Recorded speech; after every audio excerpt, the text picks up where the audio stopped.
So kind of an interesting couple of weeks. The Cowboys were on a bye, and during that time, we've seen the owner threaten the jobs of a couple of radio hosts. We've seen Troy Aikman call their wide receivers lazy. You've seen Jerry Jones come back around and question the play calling. You've seen Mike McCarthy respond to that and just kind of laugh it off. And you've also seen their kicker, I would argue maybe the best kicker in football, Brandon Aubrey, who gets jury duty summoned during all this. And apparently he wanted to go. Like, he wanted to be a part of jury duty. He felt like, Lee, that's correct, right? He chose to, I would like to. Performing your civic duty. Yeah. So on top of all of that, you've got a report that came out yesterday or a couple of days ago that says that one of the issues that could possibly be for why the Dallas Cowboys maybe have struggled to get anything going from a deep playoff run standpoint is Kalen Kaler of ESPN said that former Cowboy players have cited the stadium fan tours as one of the biggest issues in working for Jerry Jones and the Cowboys. Oh, wow. Because apparently Dalton Schultz pointed this out that, you'll be working out and fans are coming by at all hours, just, kind of taking a tour of the facility. So apparently former Cowboy players don't feed the Cowboys. Hey, Mom, look at that Cowboy. Look at the Cowboy lifting the weight. Hey, Mom, look at that Cowboy in the training room. It's just. What are they doing to his leg right there? I don't know, man. I see both sides of this. I mean, as a player, I think you'd like to be able to have an environment and a space where, people aren't able to, see what you're doing all the time or witness that. Now, maybe Jerry Jones or others would say, well, that's the locker room. No one's coming in there. Or at least they're not giving tours while players are in there. At least not to my knowledge. But I would argue this. When you're a Dallas Cowboy, you're always under the microscope. You're always looked at in a different way because of how big that brand is. And there's a reason why that brand is the most expensive franchise in all of sports. Like these little things have kind of built up that fandom to where people feel maybe even closer to the team. Like, as much as the players don't like it, guys watching them work out, or I can't remember if it was Ben DiNucci who, was a quarterback there that said, like, guys were like knocking on the glass, like almost like trying to get them to do something, react to it. Like they were like a caged animal. And there's one element of me that says, like, yeah, that would stink. There's another that would be like, but I also don't know that I would even notice those people after a while. Like, I'd probably get numb to it because I'd be so locked into like what I'm doing. No different than a game, no different than a practice.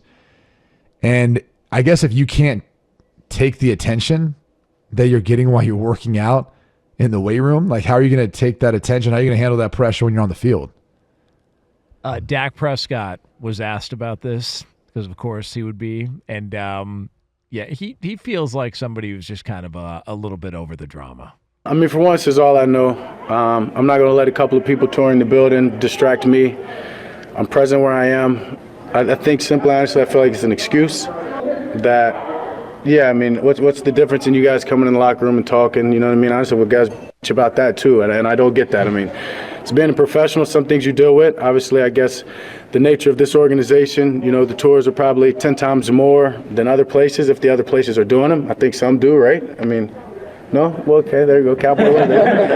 Some do. Yeah, some do. But I guess, passing up the guys, I mean, you've just got to embrace it. I mean, honestly, to me, you can walk by and you can have a negative mindset about it and allow that to ruin your day, or you can be thankful that you're in an organization that people want to see. And, for me, it's just easy to say what's up, wave, and keep walking. Obviously, they can't talk to you, so I think that's where I've heard, right? You feel like a zoo animal. Well, it's like, sometimes, I bark back and I say, hey, and, you just keep rolling. So a lot going on that I'm not going to allow a couple of people through the workplace. There's people on the other side of the building that you don't necessarily know. Is it a distraction when you're grabbing your plate and they're grabbing theirs? That it's easy to focus on what you want to focus on if that's your mindset. It's easy to focus on what you want to focus on if that's your mindset with $1 gazillion being paid to you. That's awesome. I mean, like, it's easier to handle things when you got your bag. It is kind of it feels like, and a lot of other teams, to his point, be careful. do stadium tours, but you just got to be careful. It is kind of weird. He's the leader of this team, and I'm joking about being in his pocket. I don't want to be in people's pockets, but with that being said, he does have a pocket, and it's a lot of train smoke, a whole lot of train smoke. I mean, he can get from city to city, state to state with the amount of train smoke he's got. You just got to be careful, man, because when you say things like that, if there are players that truly feel that way, especially if they're like key players that aren't quite making, and Q, you tell me if I'm wrong on this one. Players in the locker room pay attention to what the other players are making. And so when you get into conversations, certain conversations, there becomes in those conversations kind of a divide with the guys, the haves and the have-nots that are on the team. And I've been a part of those conversations. Like, how did I get here? Like, okay, this dude came walking on with a mink coat and a matching mink hat, and his wife pulls up to the game. She got a matching mink coat and mink hat on with some $5,000 boots on. Like, bruh, your complaints they hit differently than the dude that came with Nikes on and a sweatsuit or a off the rack, suit coat and stuff like that. It hits differently. And so I just say in this instance, like, while he's speaking his mind, and he's right. You should be where your feet are. You should be in the moment. You should be focused in and dialed in. He's right. Shouldn't be used as an excuse. But for what it's worth, if that's how they feel, that's how they feel. And this goes back to that idea of, is your working environment conducive to success? And you got to listen to your employees sometime, whether you have one that says what Dak is saying or you have another that's saying what they're saying and not feeling comfortable about it. That's your employees. You need to make sure you're doing what you need to do. There's a difference between making sure the environment is healthy for conducive behaviors and conducive to success and catering and babying or kind of like spoiling your workforce. There's a difference. And you just find that balance. Find the balance. But don't have your athletes, don't have your employees feeling that's that type of way if they're saying that's how we feel. So Jerry Jones was asked about these complaints, and he said something along the lines of, well, I mean, they can complain all they want, but they're swimming upstream, which is code for tough balls, it ain't changing. So yeah. I don't know that this necessarily means that, that's why they got blown out by Green Bay because fans were walking the facility. No, you just got your ass handed to you. Like, that's what happened, and your defense melted down. That's the reality, and that's why I keep kind of pointing to is like, it's almost, I don't know, a telltale sign of how things are going to go. Like, if that stuff bothers you, I mean, I guess what's so different with them training in like a public gym space, right? Like, when you're a Dallas Cowboy, when you're a professional athlete and you're in public, people are going to watch. People are going to watch you work out. They're going to watch you run. They're going to watch how you move. They're going to watch what you do. Like, it comes with the territory. So it's not like they're taking tours of the training room. It's not like they're taking tours in the locker room. You pop out of the shower, you're like, oh, hey, good to see you. Oh, wow. You know what? Actually, could you get this on my back? I could get a little scrub there on the back. Can you help me out? You see that, son? Yeah. Hey, hand me my Brutes right up there, top shelf.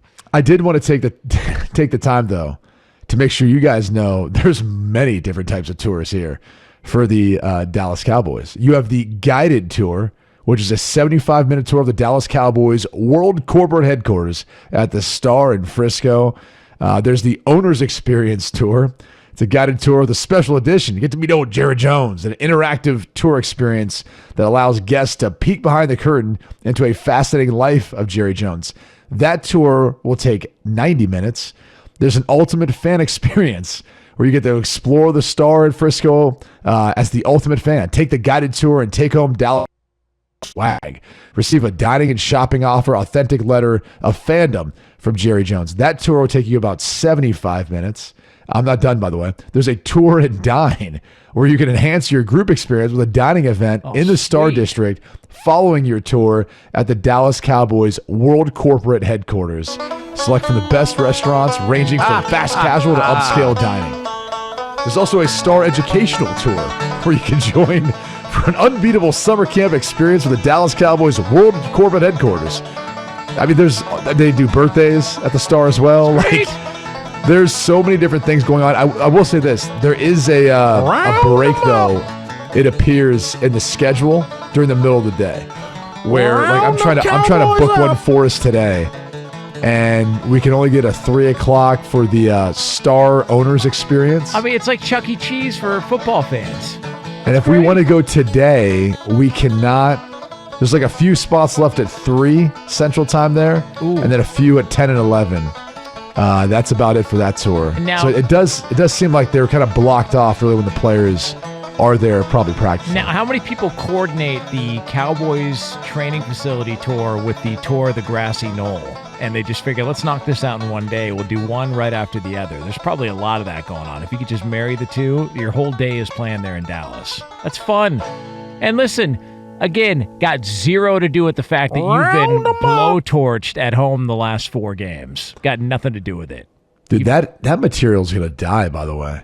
Like, as soon as it hits, I believe, January 1, Southwest does away with that. Dang. So, I'm not going to be able to use it anymore. Round 'em